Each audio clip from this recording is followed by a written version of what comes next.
Agora em Brasília, 9h46. E agora, fique por dentro dos assuntos ligados ao direito imobiliário com o colaborador da Rádio Justiça, o advogado e presidente da Comissão de Direito Imobiliário OAB Minas Gerais, Dr. Quênio de Souza Pereira. Com a queda da rentabilidade das aplicações financeiras, grande parte dos investidores passou a comprar imóveis para o uso próprio ou para a locação. Ocorre que muitos vendedores e pretendentes à compra desconhecem as regras que envolvem a intermediação imobiliária, podendo o vendedor do imóvel sofrer uma ação de cobrança por parte do corretor de imóveis que apresentou o pretendente, quando este acaba comprando o imóvel por um segundo corretor ou até um terceiro corretor, rompendo esse compromisso que assumiu de dar preferência ao primeiro que apresentou a ele o imóvel. Nesse caso, poderá o comprador vir a ser condenado também a pagar a comissão por ter agido com má-fé. A lei garante o direito do corretor que mostrou primeiro o imóvel a receber a comissão. O fato de o vendedor colocar o imóvel em várias imobiliárias facilita o erro da transação a ser concluída por outro corretor que agiu de forma antiética, pois esse deveria alertar sobre a preferência da intermediação. Para falar sobre tudo isso, vamos conversar agora com o nosso colunista, o advogado Quênio de Souza Pereira, presidente da Comissão de Direito Imobiliário da OAB de Minas Gerais e também vice-presidente da Comissão Especial de Direito Imobiliário da OAB Nacional. Doutor Quênio, seja bem-vindo mais uma vez. Bom dia. Bom dia, Sérgio. Bom dia, ouvintes da Rádio Justiça e internautas. Doutor Quênio, vamos lá então. Essa situação toda, a queda de rentabilidade, as pessoas comprando imóveis, o mercado está até aquecido, então surgem muitos problemas desse tipo.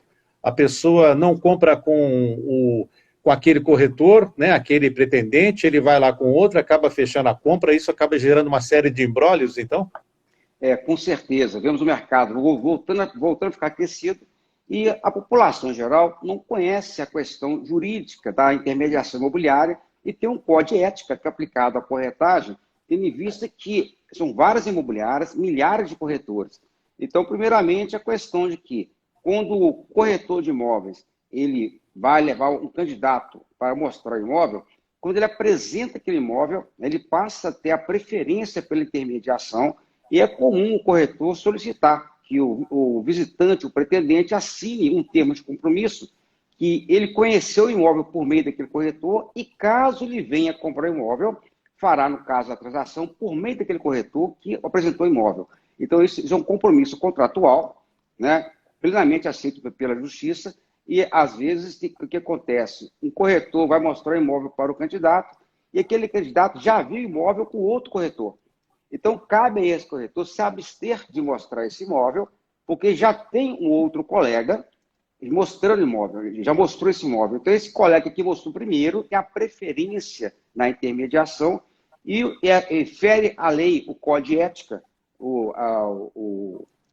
a resolução 426 do COFES, é furar o corretor, fazer concorrência desleal, ou seja, criar uma situação de desviar o cliente daquele primeiro corretor para ganhar comissão. Então, essa postura é antiética e irregular.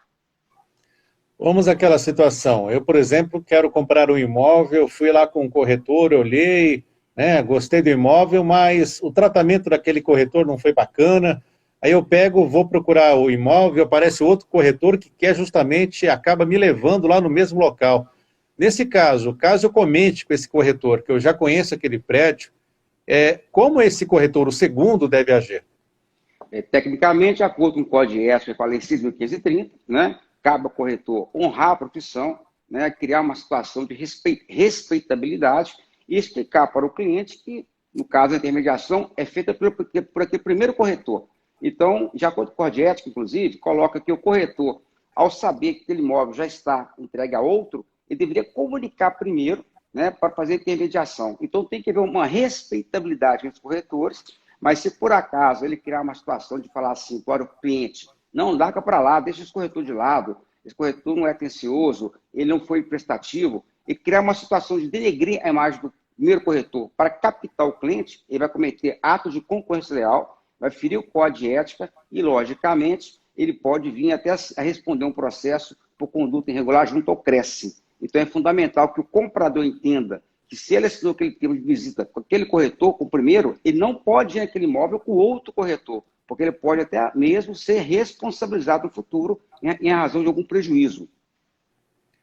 Doutor Kenny, caso esse vendedor, o segundo corretor, recebeu dinheiro, gasta o dinheiro e passa a não ter nenhuma garantia para pagar o primeiro corretor que foi prejudicado. Nesse caso, esse corretor prejudicado, ele pode optar por colocar como réu o comprador por ter vários bens passíveis, ou seja, quem comprou o imóvel vai ter que pagar essa comissão duas vezes? No caso seguinte, um ponto interessante, né? Então, o pagamento duas vezes seria o caso do vendedor. O vendedor pagou a comissão para o segundo corretor. Então, o vendedor, às vezes, coloca o imóvel em várias imobiliárias, não tem controle nenhum em relação a quem vai ver o imóvel.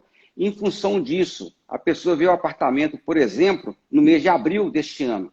Aí passa 2, 3 meses, esse mesmo candidato é levado para o segundo corretor, para outra imobiliária. E essa imobiliária faz um negócio. Só que acontece que fez o negócio agora em julho, e esse comprador, ele viu o imóvel, foi apresentado em abril, e assinou esse termo de compromisso com esse corretor.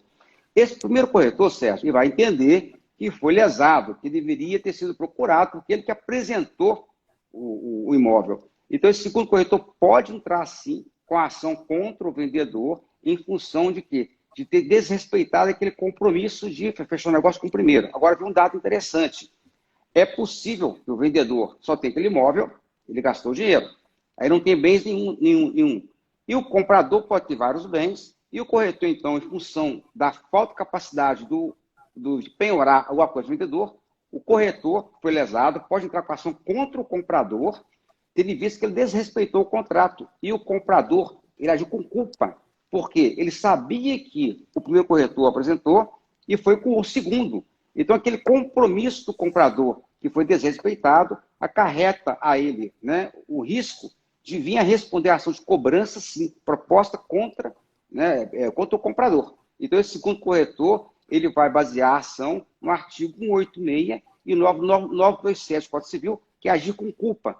Então, essa culpa do comprador, né, em desrespeitar o contrato que ele firmou com o primeiro corretor, atrai para ele, né, o risco de vir a ser condenado em pagar a comissão. Então, o vendedor pode pagar duas vezes, se foi a falha dele, ou o comprador se agiu com má fé, com o intuito, né, de tirar fora aquele primeiro corretor, porque não gostou do corretor, o que for, esse comprador passa a vir a ser réu nessa ação de cobrança proposta pelo segundo corretor.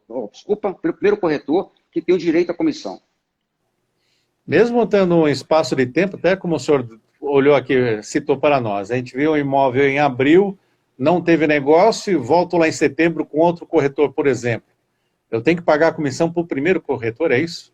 O que acontece na prática, a Lei 6.530, ela estimula que somente um corretor deve transacionar. Então, a lei é clara em colocar que é dever do corretor promover a intermediação de forma exclusiva, inclusive. O ponto básico é que a lei prevê isso. Por quê? Evitar a confusão. E por que a lei coloca isso? Muito claro. É porque o dono do imóvel, o vendedor, ele vai cobrar do corretor o seu desempenho, alguma falha que tinha cometido. Agora, quando aquele proprietário ele abre mão dessa prerrogativa legal, que o protege e coloca em termos de 5, 6, 10 imobiliários, ele cria uma situação de risco. Então, nesse caso aí, Sérgio, na jurisprudência, se a pessoa comprou, por exemplo, em abril e foi apresentado em dezembro, esse lapso de tempo não tira o dever de respeitar aquele termo que foi feito no corretor. Então, o interessante é isso. Quem cria situação de bagunça, de risco, é o próprio vendedor que coloca em várias imobiliárias. Se ele quer realmente que várias empresas trabalhem, que ele procure uma empresa ligada a uma rede imobiliária. Mas se ele coloca em várias, ele vai criar uma situação de correr o risco de ter confusão em quem apresentou o imóvel. Então, cabe ao vendedor, quando fechar o negócio, perguntar para o comprador quem lhe mostrou o imóvel, qual foi o primeiro corretor, e dar preferência para aquele primeiro corretor que apresentou o imóvel. E o comprador tem que entender que ele não é obrigado a ir em um local com o corretor, mas se vai com o corretor e assina aquele termo inicial, ele tem o dever de honrar esse compromisso inicial. Então, não existe um lapso de tempo seguro, assim, 2, 3, 4 meses. Por quê, Sérgio? É normal haver uma negociação, uma tramitação demorada na compra e venda de imóveis. Não é igual comprar um comprar um bem, um som, uma geladeira. Então, o imóvel é uma série de fatores, financiamento e tudo mais. Então, é esse lapso. Isso não vai tirar o direito do corretor que apresentou o imóvel de requerer a sua comissão.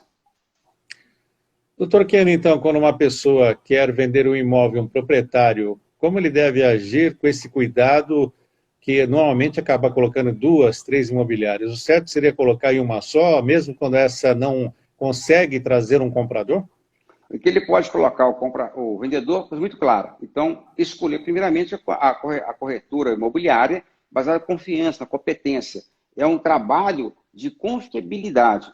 Então, o fato é esse, o corretor é tipo um procurador, ele representa o proprietário. Agora, se ele quer colocar em 2 imobiliárias, ele pode fazer o contrato com as 2 e elas podem vir trabalhar em parceria ou em sintonia. O Código Ético coloca isso. Quando o imóvel já está numa imobiliária, alerta os corretores. O artigo 6º é claro, cabe ao corretor comunicar com outro que irá colaborar ou comunicar com outro que irá trabalhar também, de maneira a evitar confusão. Agora, se ele coloca com 5, 6, 10 imobiliárias, é impossível isso vir a ser colocado em prática. Então, no caso aí, Sérgio, ele pode colocar numa empresa, ou pode combinar com 2, se for o caso, é viável dessa forma, ou se ele quer colocar o maior volume de imóveis, empresas trabalhando, coloca numa empresa que está ligada a uma rede imobiliária. É aquela empresa que vai ser o contato dele e vai evitar confusão. Agora, o que é ruim, péssimo? Colocar o imóvel em várias imobiliárias, colocar várias placas, isso vai depreciar o preço do imóvel e o próprio corretor, sabendo que qualquer um pode vender, ele vai trabalhar mais para o comprador do que para o vendedor. Então, vai ter uma concorrência negativa, vai ter uma concorrência contra o vendedor e a favor do comprador. Então, é importante que o proprietário que coloca em várias empresas, ele acaba depreciando a mercadoria e fazendo o preço do imóvel sofrer uma certa depreciação. Doutor Kênio, nosso tempo já está acabando, então qual o conselho final que o senhor deixa, tanto para quem vai comprar o imóvel, quanto para quem vai vender o imóvel nessa situação sobre os corretores? É fundamental que as pessoas entendam que a corretagem é um trabalho seríssimo, que requer realmente muito cuidado e responsabilidade. O corretor deve agir com ética, evitando, assim, no caso, desviar o cliente do corretor que apresentou primeiro.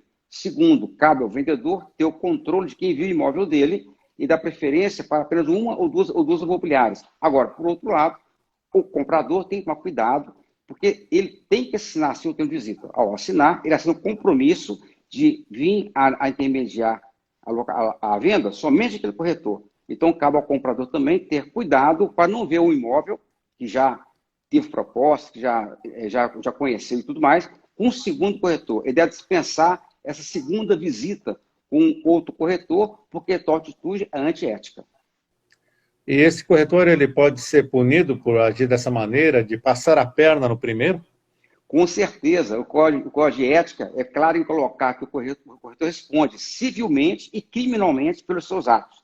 Então, se esse segundo corretor criou uma situação de lesar o primeiro, esse primeiro corretor vai entrar com a ação, vai processar o vendedor ou comprador e vai requerer a comissão. Agora vem, esse ato do segundo corretor causou dano, então a pessoa prejudicada por esse segundo corretor que foi antiético poderá responsabilizar esse segundo corretor ou a imobiliária que induziu a erro e criou uma situação de lesar um colega de profissão.